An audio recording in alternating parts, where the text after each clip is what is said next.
Right. I'll come to the second slide immediately. I think, Kananya, you did a good job of the intro. I'll not stick around too much on this one. But I guess just in the way of completing the intro, worked primarily on project delivery with Shell. Started in India, worked on projects CCUS in Australia, traditional conventional offshore gas, onshore oil projects in Brunei. It's a small country in Asia Pac near Singapore. Onshore oil project in Iraq. That was exciting. Then worked on more energy transition projects in Europe. So wind, grid, uh, and energy transition in terms of evaluating different technologies as well. So one of the more interesting ones was deploying or growing seaweeds to trap CO2. Didn't fly for Shell. So that's kind of my background with Shell across the Asia Pacific and Europe, where I lived and worked. Left Shell last year, and this was on the back of my 3 years in the Shell, or the last 3 years in Shell. I was also leading the Shell Accelerator program in UK. That motivated me to do something different than being in corporate world for life. And so left Shell last year, worked with a startup very briefly. There's a full story behind it, which we can go in a different call. Then established my own startup, which with the aim of developing projects in UK. And these projects are more targeted towards the future needs of UK in terms of digital infra. And currently, we're working on two projects, which are more on the themes of data center and BESS integrated deployment in UK. I also am a part of Iron Ventures. This is a syndicate with partners from UK, Singapore primarily, and we invest in Series A startups in energy, health tech, defense, and so on. So all the FOMO sectors in a nutshell. So with that, I'll move to the next slide, which is the slide for today. Now, I was given a mandate by Ananya to speak a little bit more about very potential, talented startups with talented founders coming to Nice under the umbrella of Bharat Innovates delegation. So well done, all of you, for being a part of that. And if I can maybe show some light on how things operate in EU, what is the mood music here, what works, what doesn't work, from my experience as an investor, but also as a mentor to some of these startups based out of EU, UK previously. So that is the theme that I would like to stick to today, but happy to explore other questions for sure. And typically what I want to do in the next few minutes is explore the key questions that you guys may have in your mind. Bring them to the table, please, or shout out. Happy to discuss those. If not, then I have my own list of some of the hot topics that typically come up when we look at the teasers or the pitch decks of the startups. And I can give some cross-sector examples from these 5 startups at the bottom. These are all where I was involved, either as an advisor or as an investor. So I can give some examples of what worked, what didn't work for these startups, or where they pivoted, if it helps you guys in your own respective growth plans going forward. So that's my intent for today. But as I said, let's make it interactive. Please continue to drop your questions, if any, into the chat box, and then looking at you to then flag them to me, because I'm on the screen and I'm not able to see the chat. Sure, we'll do that. So, okay. From a point of view of what an investor sees or wants to see in a startup, right? And when we say investor, we're not looking for, we're not thinking of people who are looking for, a mid-market startup. We are looking, like venture capital firms, or always looking at startups which will become the next unicorns. So what they primarily look for: bankability, especially from a European context, and especially from the context of Indian startups wanting to make inroads, growing not only in India but also in EU. Some of the questions that come up is, okay, yes, they may be doing good in India, but why should I invest in this startup? How how do I know that they have the reliability to be able to perform to the standards or specifications in the European market? So that's one of the things that comes up again and again, and that's true for every other startup, not only in India but also could be based in Africa, could be based in US, and so on and so forth. The value chain entry question comes up. What are the best ways to make a long-term defensible entry into Europe? If you're looking at that, the third point is more about how do I be confident? How can I be confident that the startup can deliver the goods? So IP patents are typically not enough in today's era. Speaking to some of my friends and colleagues in venture capital firms, some of the things that they share very how do you call it, tongue in cheek, is that look, IP patents are not enough. China can copy anything in a day. There's nothing stopping them, and the competition is so tough that companies in China are cannibalizing companies in China. So IP and patents are not enough for a SaaS company, for example, data or AI related company. Data wall is something which is very topical these days.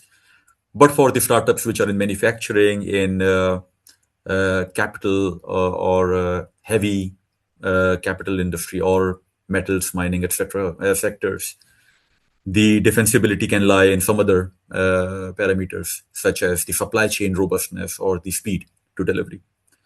So those differentiators and the confidence behind them can be key. And then lastly, timing, right? So from the information that I gathered on you guys, so I've done some homework. My overall impression is early stage startups, pre-seed to seed, Series A stage, wanting to grow, right? And therefore, what is the right timing? Should you grow in India first, or should you be looking at parallel market entries? Those kind of questions always come up. So with this lens, I want to, or these four lenses, I want to base the discussions in this session based on these four lenses. And then happy to hear from your experiences or from your questions. If you have any other topics that you want to discuss, happy to put them on the table as well. So I'll make a pause here and check if there is anything to share at this point of time or any questions. Right. If not, then I'll start with the bankability thing, right? So bankability is about how do the Indian companies or Indian startups make inroads into EU? What are the key ingredients for success in getting a partnership or a customer in EU? And different things work for different startups. But what I typically see is primarily local content affiliation works almost all the time. So, for example, an Indian-based startup who wants to work in UK or who wants to develop more in UK helps from having either a subsidiary in UK or having partnerships with the universities in UK and so on and so forth. So one such example is, which I will pick from my list of examples at the bottom, is TCM Research. This is a South African-based startup, early stage, I would say TRL, technology readiness level, 2 to 3 at this stage. And their thesis or their vision is to extract the rare earth metals from coal fly ash. So think coal fly ash as the byproduct or the waste product of coal-fired power plants. So all the ash that is remaining, this is startup through chemical processes wants to or has proposed that they can actually economically generate rare earth metals from that coal fly ash. What they did, what went well for them, what they did well was establish a subsidiary in Ireland so that they can get access to some of the grants in the UK. And the grants in UK can be reasonably, and in EU can be reasonably generous, right? So I've seen startups who have actually raised non-dilutive grants of up to even £2 to £3 million from UK, from EU. So the grants can be relatively generous, and if you can tap into that through a UK angle or a EU angle, that is something that I encourage the startups who are not based here to explore, if they can explore that. So this startup did that. They are based in India. They were based in not India. They were based in South Africa, but they did establish a subsidiary, and they were able to raise grants of up to 400K for their research. What didn't work for them, which is part of every startup's story, is the fact that they were riding back in 2024 the wave of rare earth metals FOMO, especially with China pulling strings, and every country globally wanted and still now wants to have their sovereign independence of rare earth metals extraction. So they were riding on that wave. They were able to raise grants because of that. However, their process is not very cost effective. So the thesis of economic extraction of metals was not true. Or after the research, they found out that more work needs to be done, and so therefore now they have currently where they are is they have pivoted a little bit. So they are still in rare earth metals space, but instead of extracting from coal fly ash, which is I would say very challenging, they have now pivoted to bottom ash from incinerator plants, which is more doable. It's richer in metal content. And to fund that research, they have raised grants from Germany. Smart work, I would say. So raising grants to do their or to facilitate their research, they have been diluted, and they will dilute at a stage where they can show a POC. So that's one example of how startup based outside of EU UK was able to operate in EU UK, actually got some grants to get their research going. So that was good. So that is on the bankability bit, where I would encourage university affiliations and or subsidiaries to help the tap the grants and or funding in these countries. The second theme that I wanted to explore is about the value chain entry, which is also crucial. Where do you position yourself?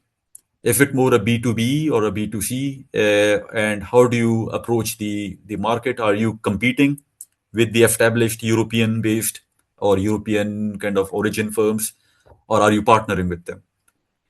And the mood music that I see, across all the Western world is of threat. Is of look, we are under threat from China, Asia in particular, and therefore we need to have our own homegrown startups.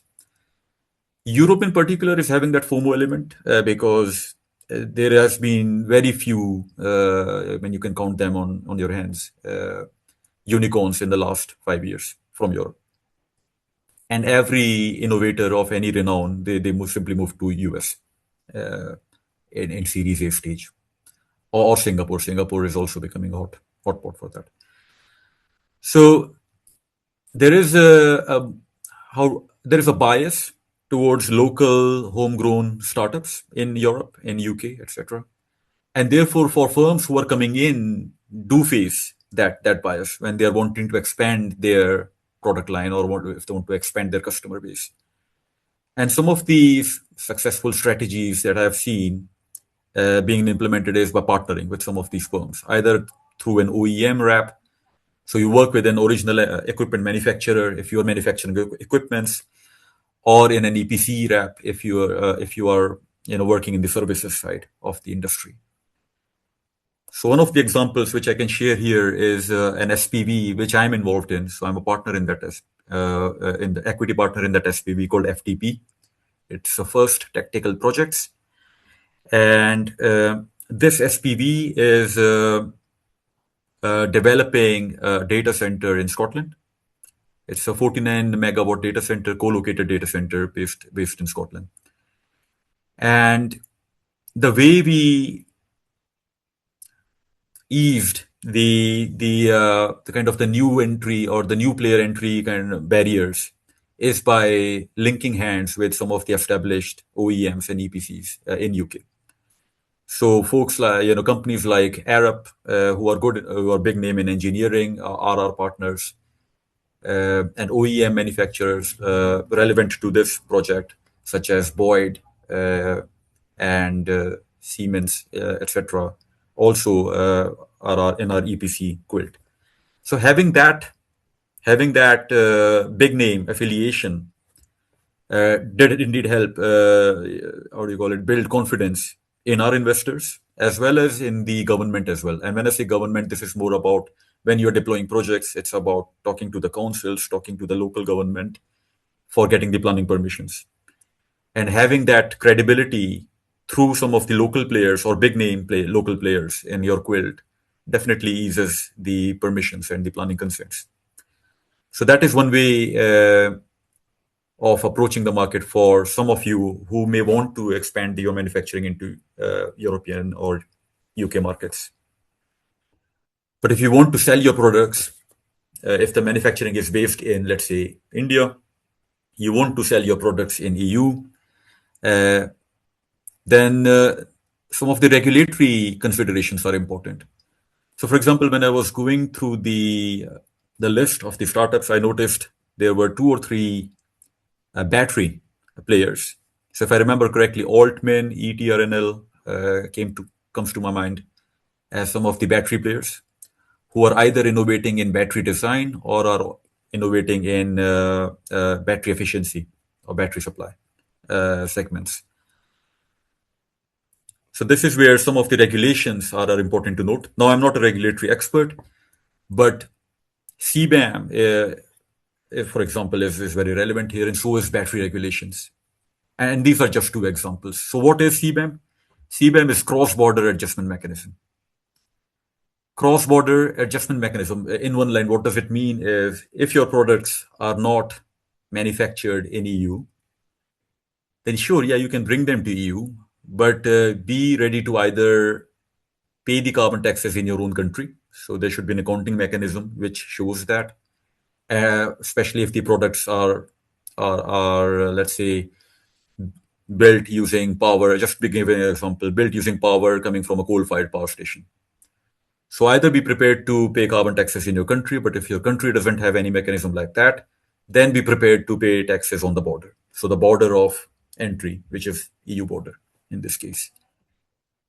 And CBAM and CSRD regulations used to be very, very, what do you call, bureaucratic, very onerous,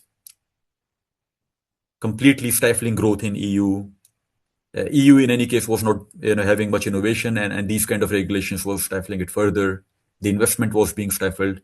Earlier this year, EU Council has passed some amendments to CBAM, CSRD, which reduces the reporting requirements. I think that is probably relevant to startups who are whose products is more about reporting, sustainability or ESG reporting. So the requirements have gone down on reporting. And I guess the big ticket is, or big one-liner here is that only companies which are big, more than 1,000 employees, I remember, so those are now required to report the ESG metrics. But smaller companies or startups, for sure, they are not required to report by European regulations. But I'm sure your customers may want you to do some sort of reporting, anyways. So CBAM is about that. Battery regulations are about understanding the carbon footprint of the battery manufacturing so across the supply chain. So those kind of regulations will be in play, and understanding what it means for your business would help you to differentiate from some of your competitors. I'll stop here, take a pause, see if there is anything to note or any questions so far.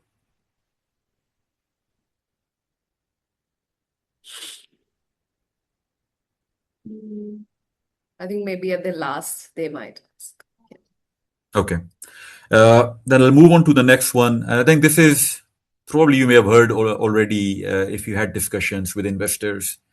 But what investors really like is the bottom line figures and whether your product has been POC'd or it is working. Less interest on the tech credentials and or IP and patents, but more about can you monetize it? Can you economically derive a product out of the IP?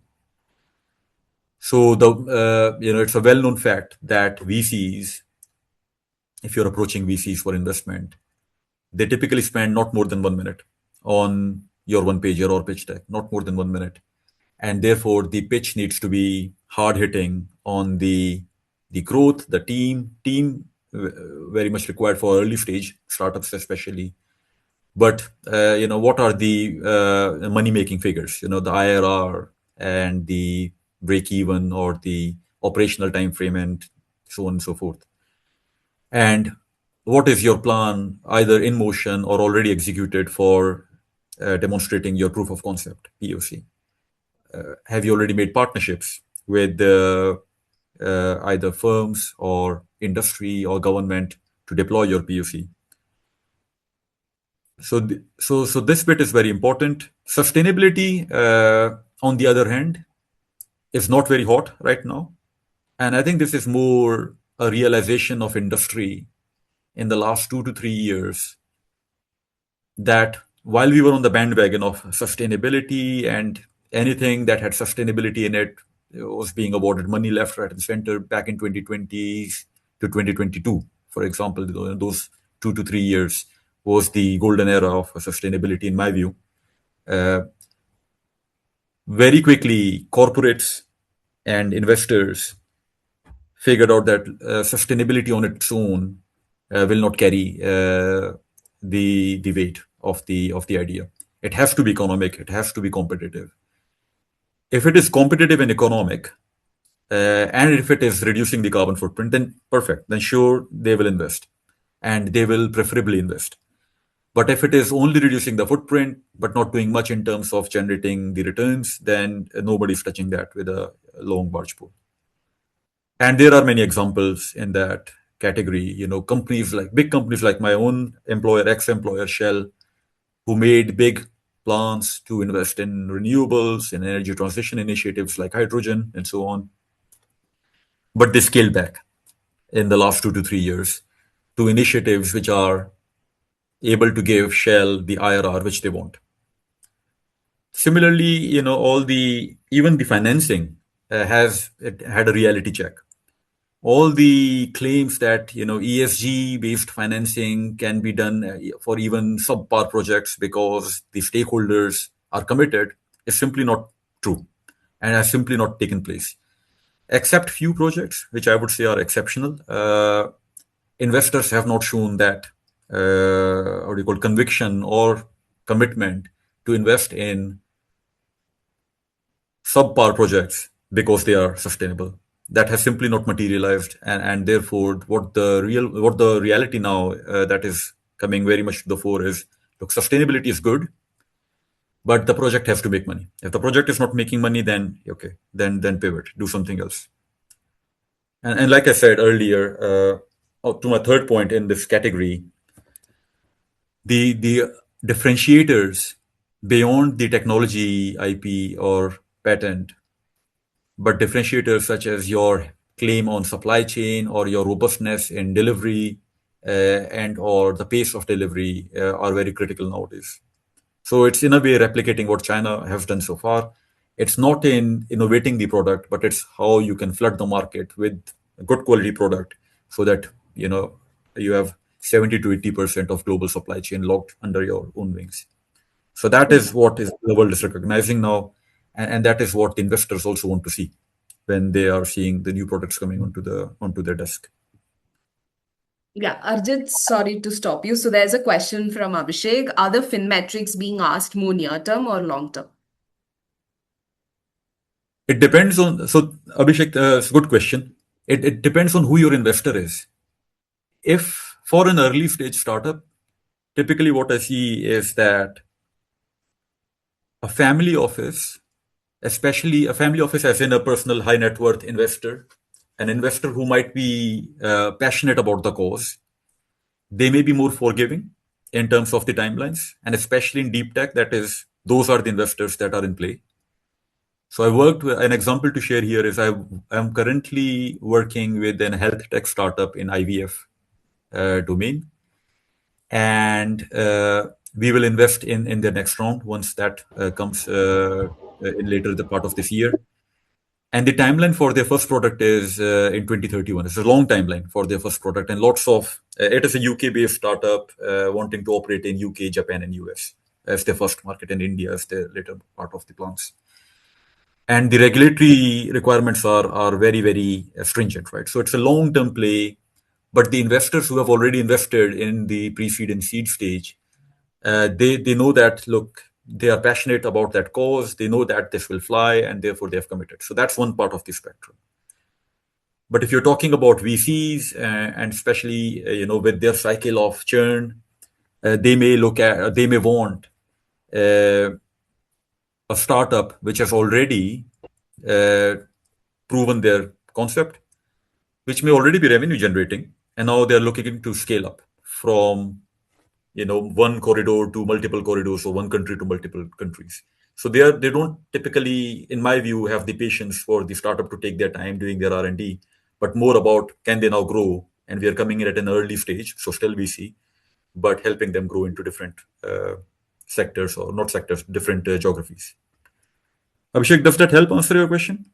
Yeah, I think that certainly helps. And certainly, I think, especially from VC's point of view, it's more on the ROI perspective that they will be looking at, and how quickly I can get a return on my investment. I had one more related question on the same third metrics that you have, is when we say maybe the IP is not that strongly, I would say, looked at than the, let's say, financial metrics, then in terms of differentiators, like how do they see that tomorrow it's a financial metrics only that is being tracked or being given more, I would say, importance, that somebody else is not copying that and replicating that and maybe providing an alternate solution. So from that angle, how they are looking at it, let's say IP or fin metrics and both. So is there any thinking on that front? Yeah, it's a yeah. So I think I would. So okay, let me take an example of a Sono 2. So this is a UK startup. It Okay. it has multiple IPs in hearing aid devices kind of sector. So it is a what do you call health and medical devices sector firm. It makes hearing aid devices which are very smaller in comparison to the typical devices. Is their MO, and they want to expand in India, and they are able to have the first mover advantage because of their IP. So that is something that is definitely appreciated by their investors. And Tata Group is actually behind this startup as the first kind of seed stage backer. However, their investors also recognize that once this product is out in the market, there is literally, you can throw all your IPs behind it and your, certificates and registrations in geographies, but you can't stop people from copying it once it is in the market, especially markets such as India and China. Mm. And therefore, the first mover advantage and the manufacturing and the capabilities at scale and the servicing of the devices is what they're thinking is as their moat right now.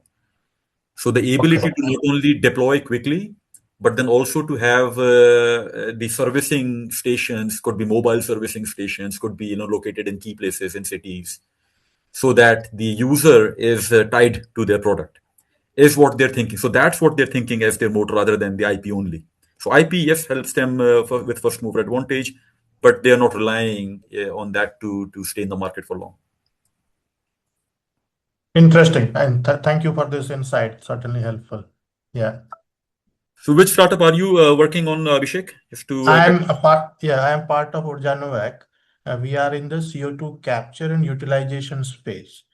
So we capture integrated capture setup that we have is based on a proprietary technology that we have developed at IIT Bombay.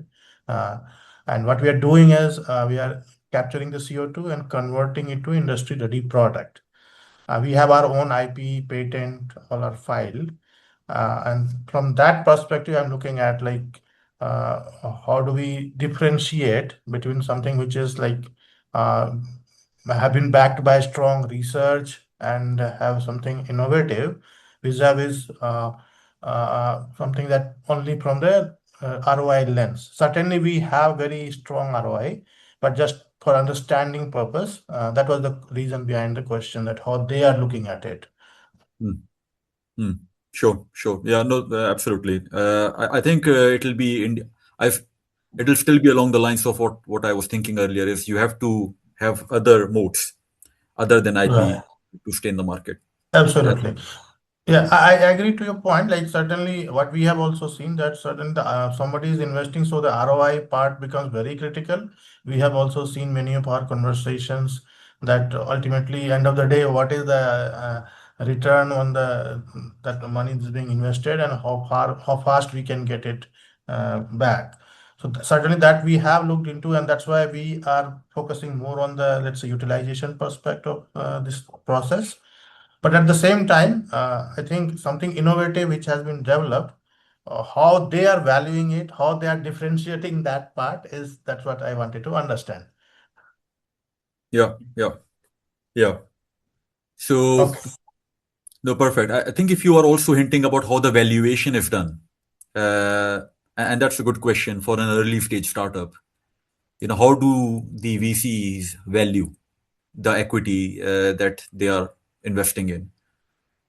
Typically, in an early stage startup, because there is not much revenue or any revenue to speak of, all the typical processes of or typical, or you call mechanisms, such as a discounted cash flow, DCF analysis, etc., they are all useless out of the window. And I think it's all about benchmarking with similar startups or similar, if not similar, if it's a really first of a kind, than similar industries. So they benchmark it based on that, and of course, then they try to shortchange the startup founder at the end of the day. So of course, that discounting comes into play as well. So it's benchmarking more and more in valuation, if that was your question. Okay.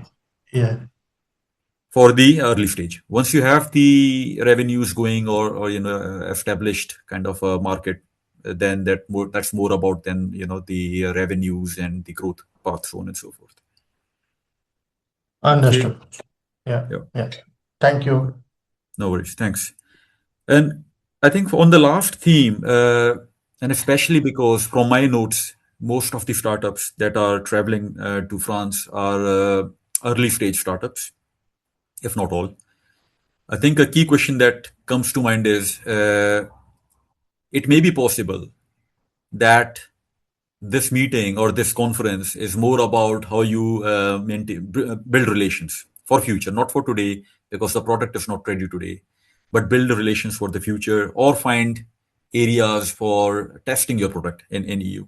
So having that mindset, long-term mindset of, look, we are still not there yet, acknowledging that, and therefore we want to keep this relationship going for two things. Testing, if you want to invest in us, for sure, but can we come to you at a later stage when we have hit this and this milestone in the next 1 year or 2 years, and how do we carry on the conversation from that point onward?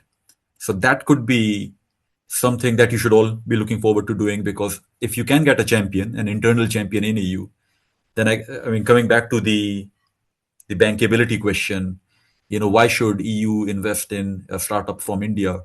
That becomes much more smooth sailing, because now you have local champions who you have long-term relationship with, who are now backing you. If you're manufacturing based, to manufacture to start up your operations there. If you are a products based, or then to champion your product in terms of putting them on the shelves there, and so on and so forth. So cultivating EU relations from a long-term point of view. And if you are still in a really, really early stage where you don't have a presence in India, a pan-India presence, or a lead presence in India, then a strategy could be to first win decisively in India before making the move out of India, so that you can say with confidence and with credibility that, look, we are the leading player in India. We have tie-ups with X, Y, and Z companies and government, or in the private sector, and now we want to grow outside of India. So that could be, so that not could be, that should be definitely part of your strategy or thinking process. And I think the last two startups on my slide are talking to that a little bit. So the first one, which doesn't have a name on it, is Diggers. This is an Austrian-based startup, and their product is innovating in liquid cooling for the GPUs, the data center GPUs.